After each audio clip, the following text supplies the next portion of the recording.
I'm notorious for my love of gray characters. And one of the grayest characters in the entire history of Westeros is Daemon Targaryen, the Rogue Prince. He's a notorious bad boy, a rogue in every sense of the word. He's a very colorful and unpredictable character. I think he has to rank up there as my favorite. Who is my favorite character to write in Fire and Blood, and who is my favorite character to watch on the show? Daemon Targaryen, the Rogue Prince, is one of my favorite Targaryens. He's very charismatic. He's very changeable. You never know what he's going to do, what side he's going to come down on. Is he going to do something appalling? Is he going to do something heroic? He does both in the course of this, and I like that kind of complexity in my characters. People who have a little humanity to them, because I think all of us have both good and evil in us. According to George R.R. Martin, Daemon is not only his favorite Targaryen, but he also considers him as perhaps the greyest character he has ever written. Yet in recent times we've seen claims that George is wrong and that Daemon is not really a grey character, but straight up a villain. So, what is he?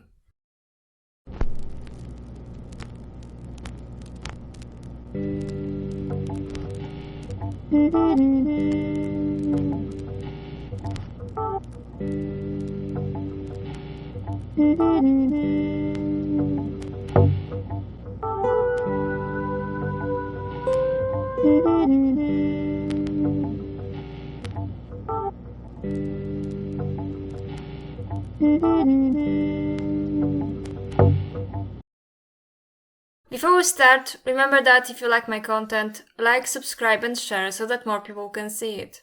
Make sure to click the notification button so that you never miss a new video. Daemon Targaryen was born to Princess Alyssa Targaryen and her husband-brother Prince Baelon Targaryen, the Spring Prince, and as a younger brother to Viserys Targaryen. Within the fortnight of his birth, his mother took him flying on her dragon Meleys, just as she had done with Viserys. Alyssa later died in childbirth, trying to give birth to a third son. Though Baelon was inconsolable, he took solace in his two sons. In 97 AC, when Daemon was 16, he married Lady Rhea Royce, though the marriage was never consummated and the newlyweds disliked each other. 4 years later, his father died of a burst belly. Even at a young age, Daemon had a reputation of being charming, yet hot-tempered, quarrelsome and moody, which gave him the moniker of the Rogue Prince. He won his knightship the same year as he wed Rhea, and Jaehaerys gifted him with one of the two ancestral swords of House Targaryen, Dark Sister, previously wielded by Visenya and his own father. He also rode a dragon, Caraxes the Bloodworm, previously ridden by his uncle Aemon. Jaehaerys I, the grandfather of Viserys and Daemon, had problems establishing the succession. Daemon's brother Viserys was one of the strongest candidates, as was Rhaenys Targaryen, the daughter of Baelon's brother Aemon. Daemon gathered a band of swords, ready to defend his brother's rights. Fearing an open war between Rhaenys and Viserys, Jaehaerys called the Great Council to choose the new ruler. Viserys won. When Viserys ascended the throne, Daemon wanted his marriage to Rhea put aside, but the king declined. He allowed him to return to court from Runestone. Daemon was a member of Viserys' small council, but governance bored him. He did, however, do well as the commander of the City Watch. Daemon properly equipped them and gave each a golden cloak. From that point onward, they were referred to as Gold Cloaks, even in the current timeline. Daemon made King's Landing exceptionally orderly, though through brutal methods, such as gelding rapists. Soon he was well known even in the lowest districts of King's Landing, including brothels, when it is said that he liked the flowering virgins. Nonetheless, he had a certain favorite, a listening dancer, known as Missaria or Misery. Due to his frequent outings in King's Landing, he was called Lord Fleabottom and the Prince of the City. Since Viserys had no son, Daemon considered himself his heir. Back then, Otto wanted Rhaenyra named as heir since he believed that making Daemon a king would prove disastrous. When Viserys' wife Aemma died in childbirth, trying to give the king the son he so desired, Daemon was heard toasting his dead nephew, calling him heir for a day. This finally convinced Viserys to disinherit Daemon and name Rhaenyra as his heir. Daemon had none of it and he took Missaria to Dragonstone, where he resided for half a year. When Mysaria got pregnant, he presented her with a dragon egg. Viserys ordered him to return to Runestone and send Mysaria away to Lys. She miscarried during a storm while sailing away, and this hardened Daemon's heart against his brother. When Daemon learned that Viserys remarried, he was so livid that he reportedly whipped the serving man who brought him the news. Equally slighted was Lord Corlys Velaryon, whose son and wife were dismissed as potential rulers of Westeros and his daughter as the bride for the king. Daemon joined Corlys' war council, and together they decided to try and conquer Stepstones, a chain of rocky islands on the Narrow Sea. There Daemon self-declared himself as the king of the Narrow Sea. Daemon returned to court after the princess's party and the queen's party had already formed. Daemon pledged himself back to Viserys and remained in King's Landing for half a year, even resuming his duties in the small council. He also gave a lot of attention to his niece Rhaenyra, showering her with gifts. At some point, however, the two brothers argued again and Daemon was exiled once more. The reason for their argument varies depending on the source. Some assert that it was Alicent who urged Viserys to send Daemon away, but others insist that it had to do with Princess Rhaenyra. The less salacious claim says that Daemon and Rhaenyra were caught in the act and that Daemon claimed her maidenhood. The more salacious claim says that Daemon was giving Rhaenyra lessons on how to seduce a man so that she can charm Sir Criston Cole. Whatever happened, Daemon returned to the Stepstones and Rhaenyra married Sir Laenor Velaryon. While Daemon was still fighting for his barren kingdom, Lady Rhea Royce had a riding accident and died. Daemon flew to Runestone to claim his wife's lands, but was chased away. Almost immediately afterwards, Daemon fixed his gaze on Lady Laena Velaryon, Corlys' daughter. She was betrothed to the son of the Sea Lord of Braavos, but Corlys kept postponing the wedding, since the guy was a huge moron. As such, the Sea Snake was more than pleased when Daemon asked for Laena's hand. The betrothal was solved when Daemon and the Sea Lord's son fought a duel and Daemon killed him.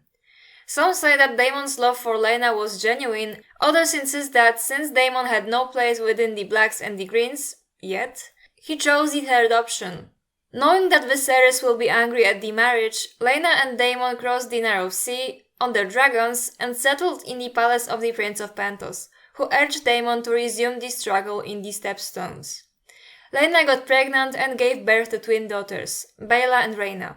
After half a year, they returned to Driftmark. Viserys finally yielded and invited Daemon at court to bless the marriage and his little nieces. Rhaenyra, Daemon and Laena became inseparable and betrothed their children. Laena's second pregnancy was less fortunate. She gave birth to a deformed baby and it was certain that she would die, so she tried to reach Vhagar to fly one last time, but collapsed on the stairs and died. Daemon carried her back to bed. Rhaenyra's husband mysteriously died as well, and very shortly after these events, Rhaenyra and Daemon married, pissing everyone off in the process, especially the king. They had two sons, Aegon and Viserys.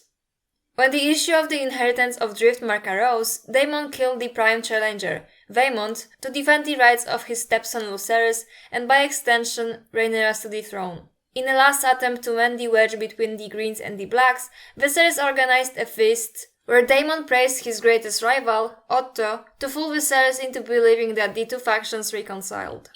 When Viserys died, the Greens usurped Rhaenyra's throne. After news reached Dragonstone, Daemon was the one to crown Rhaenyra. Shortly afterwards, he flew to Riverlands and bloodlessly took Harrenhal. When news of Luke's death reached Daemon, he wrote to the Black Council that he would be avenged and asked Mysaria for help. For this purpose, she employed two men, Blood and Cheese, who knew the secret passages in the Red Keep. They slipped into Alicent's chambers, gagged her and bound her. When Helaena arrived there with her children, the men told her that the Greens owe a debt and asked which one of the sons will be killed, Jaehaerys or Maelor. Helaena reluctantly named Maelor, but Blood killed Jaehaerys by decapitating him. The moment Aemond and Criston's hosts left King's Landing to attack Daemon in Harrenhal, Daemon went south and retook King's Landing with Rhaenyra. Mysaria was unofficially Rhaenyra's mistress of whispers, and she supposedly allowed Daemon to resume his affair with her.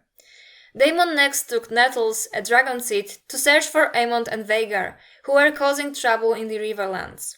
Some say that she was like a daughter to him, Others insist that she was his lover. After Rhaenyra was betrayed by 2 bastard dragon seeds, she called for Nettles' head and demanded that Daemon return to King's Landing. Daemon sent Nettles away while he himself returned to Harrenhal, awaiting Aemon's arrival. On the 14th day, Aemon arrived on his dragon and Vhagar and Caraxes fought. During the battle, Daemon jumped from his dragon and put Dark Sister into Aemon's eye socket. Both dragons fell into the lake. While Dark Sister was recovered, Daemon's body was never found.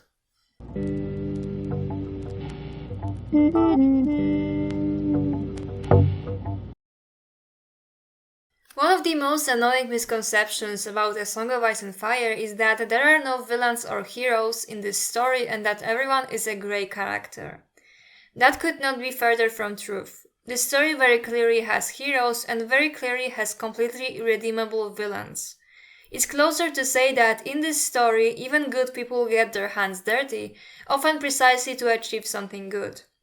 But the treatment of even the grey characters by the fandom is going to differ depending on many factors. For example, Jaime Lannister can push a child out of the window and continue to uphold the genocidal Lannister hegemony, but save exactly one person from rape, and it's enough for people to claim that he's undergoing a redemption arc and is a grey character. At the same time, Catelyn Tully is considered by some to be literally the devil incarnate and morally the worst person in the books for releasing Jaime and not liking Jon Snow. This goes to show that the moniker of greyness will usually be reserved for men and men only. Women will almost always undergo the Madonna whore treatment, where she is going to either be perfect or be a literal devil. That boundary is so slim that a woman can be thrown into the devil category simply by being mean to someone. There is also another misconception about how exactly George R.R. Martin defines grey characters. That a grey character must necessarily do both evil and heroic things. But the truth is, to George, a grey character is just a regular person. I like grey characters. Fantasy for too long has been focused on very stereotypical heroes and villains, and when I look around, I don't see pure white shining heroes and absolutely black villains. I see a lot of flawed human beings who have it in them to be heroes or villains. It's a matter of the choices they make in crucial periods in their lives, in moments of stress and emotional turmoil. I've always believed in the most interesting characters are great characters, like all the human beings I've ever met and read about, who are capable of generosity and love and doing good, and then the next week they do something selfish and bad, and we all have things to be proud of, we all have things to be ashamed of. And fantasy indeed had been long dominated by biologically evil orcs and righteous heroes. George's approach has been a breath of fresh air. George designating his character as grey is not a judgment of morality. It's him designating his characters as human, since most human beings are grey. There are things in my life that I'm proud of. There were moments when I took a moral course of action, or even did something heroic. But right the very next day I would do something selfish, wrong, or even cruel. In that sense, I am a grey person, like 99% of humanity. In this sense, Daemon most certainly qualifies as a grey character. He is capable of generosity, as seen with his treatment of the Gold Cloaks. He is capable of love, as seen with his daughters and Laena. He is capable of good, as seen with the fact that he protected Nettles and essentially committed suicide to take down the threat of Vhagar. But he also did selfish things, such as calling his nephew heir for a day. He also did bad things, as seen with Blood and Cheese. If Jaime is considered a grey character after trying to kill a child, but then doing a bunch of good things, then Daemon is certainly a grey character as well. In fact, I specifically picked Jaime to compare him to because they share many parallels. Like for example, being involved in the case of Jaime, attempted murder of children, having an incestuous relationship, having strong devotion to one's family, having a peculiar reputation, etc. In fact, Daemon shares many more similarities with characters who are otherwise quite beloved in the fandom. For example, Oberyn Martell is stand by everyone under the sun, and I've actually never seen anyone call him a grey character, in spite of the fact that he purchases sex from 16-year-olds and beats women. How different is this from the claims that Daemon liked to deflower virgins? Yet one of them is loved, the other is despised and called a villain. One of the reasons for this state of things is that Jaime and Oberyn are characters that physically appear in the story, and in the case of Jaime, we have his internal monologue that allows us to understand him better. Daemon only appears as a historical character in a biased history book, an argument heard left and right to justify the most batshit readings of this story, but rarely if ever applied to Daemon himself, who is not only a subject of bias because he is a Targaryen and a member of the Blacks, but also because he is, well, Daemon. The narrators of Fire and Blood always tend to assume the worst about him, even if there are no reasons to do so, and even when he continuously proves to defy those expectations.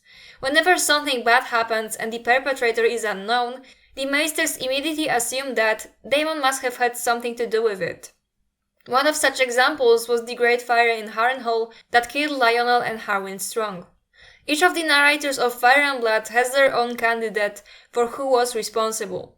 Harren's curse is mentioned, Mushroom implicates Corlys, Grandmaster Melos suggests it could have even been Viserys, gossip talks about Larys Strong, and Eustace, more plausibly, implicates Daemon as a way to remove the rival for Rhaenyra's affections. Similarly, when Daemon arrives at Driftmark, they make sure to mention that some people claim that he did not really fall in love with Laena, but wanted to marry her because it would give him proximity to the Velaryons. Except Daemon was already close to Corlys, having fought in the Stepstones with him.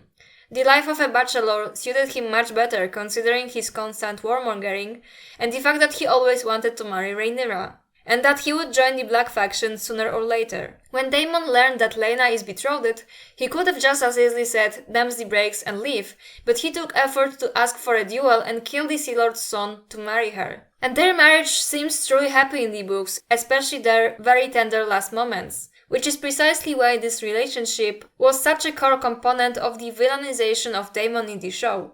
We are not shown Daemon fighting a duel for Laena's hand, she is very clearly his second choice, they are not necessarily that happy together, he refuses to go back to Driftmark when she asks for it, her death is changed so that he can be shown taking care of her. The scene of him grieving her and comforting his daughters was cut, and we have physical proof that it was indeed recorded.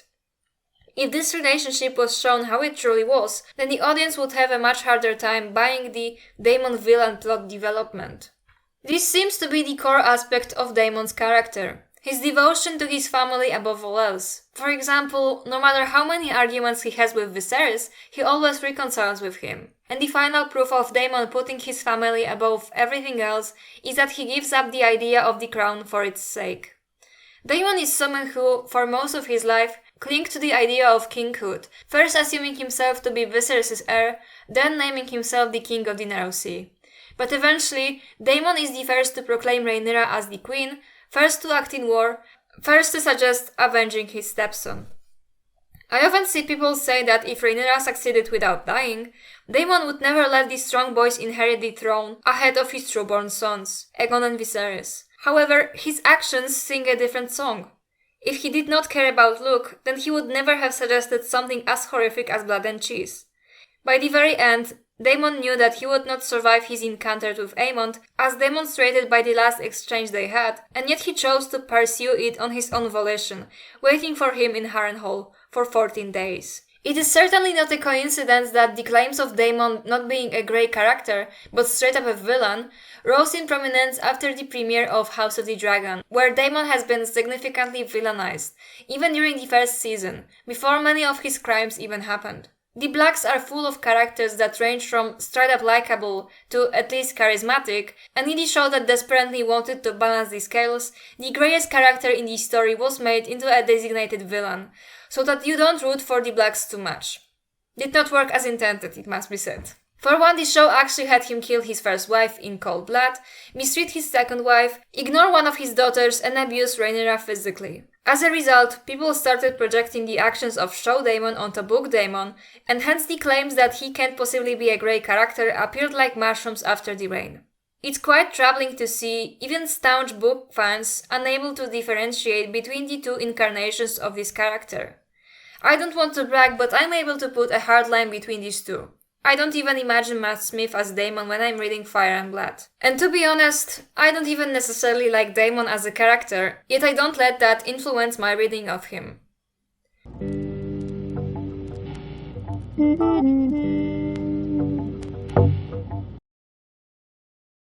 Assuming that a grey character is not a moral judgment of the character's actions, but rather a framework of complexity and humanity, then Daemon Targaryen is certainly a grey character, and it would do people well to differentiate between him and the guy claiming to be Daemon in a bad dragon show. Thanks for watching. Remember that if you like my content, like, subscribe and share so that more people can see it. Make sure to click the notification button so that you never miss a new video.